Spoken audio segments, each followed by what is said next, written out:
We're going to welcome in Professor at Montclair State University, Dan Geltrude. Good morning, Dan. Good morning, Alex. All right, let's start with the markets, which kicked off October on a high, surging yesterday. The Dow more than 750 points. This morning, futures are way up ahead of the opening bell. So, Dan, let's talk markets. After a rough September, what was behind yesterday's rally? So that was, I'm going to categorize as a bear market rally. We're seeing extraordinary volatility. As you said, September, lousy month, lousy quarter, lousy year. All of a sudden, we get this burst in the market. What's going on? Well, actually, bad news was good news. How so?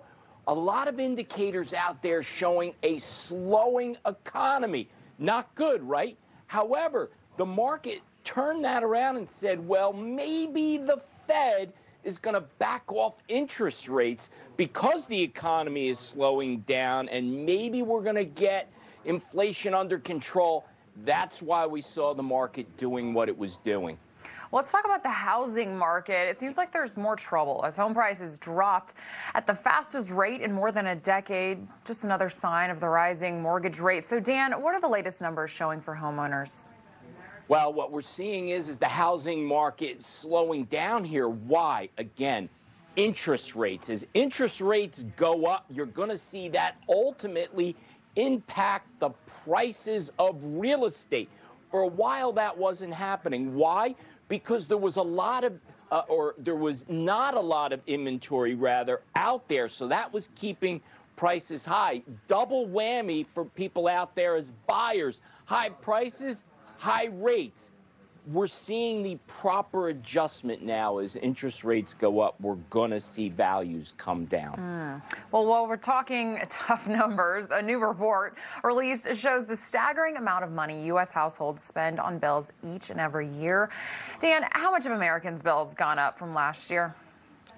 Well, right now, based upon this survey you're making reference to of the costs for families in the 50 largest cities in the United States, we're seeing that going up about 6%. And those were very specific categories. As we know, inflation much higher than 6%. What does this tell us? It tells us what we already know and what we're feeling.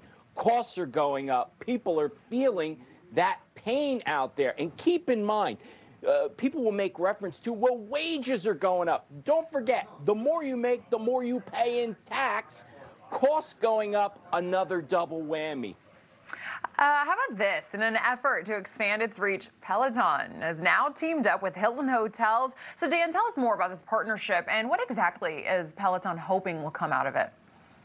Well, I like this move by Peloton because they were really kind of being exclusive for a while, direct to customers. They're actually opening up here, putting Pelotons in all Hilton hotels. What does that do? Hopefully it's going to get, for them, people hooked on their equipment, because you're in a hotel, a lot of times, not such great equipment. Peloton's a great product. People get on the Peloton. They're like, hey, I like this. Let me go out and buy one. And you can now get Pelotons at Dick's Sporting Goods, which, again, is a change in their plans. I like what Peloton is doing here. Here's a fun one. It's not only Taco Tuesday, it's also National Taco Day. And, of course, your favorite Mexican joints are offering deals to celebrate, and that includes Taco Bell, which is now enlisting an A-list star to help apologize for its breakfast menu. Dan, what's going on here?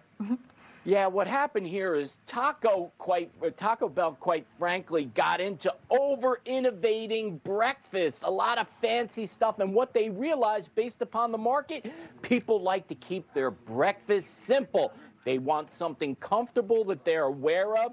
They were going, shall we say, too fancy. So now they're rolling that back and giving people what they want, which is a simple, comfortable breakfast. Something I would have never heard, Taco Bell being too fancy.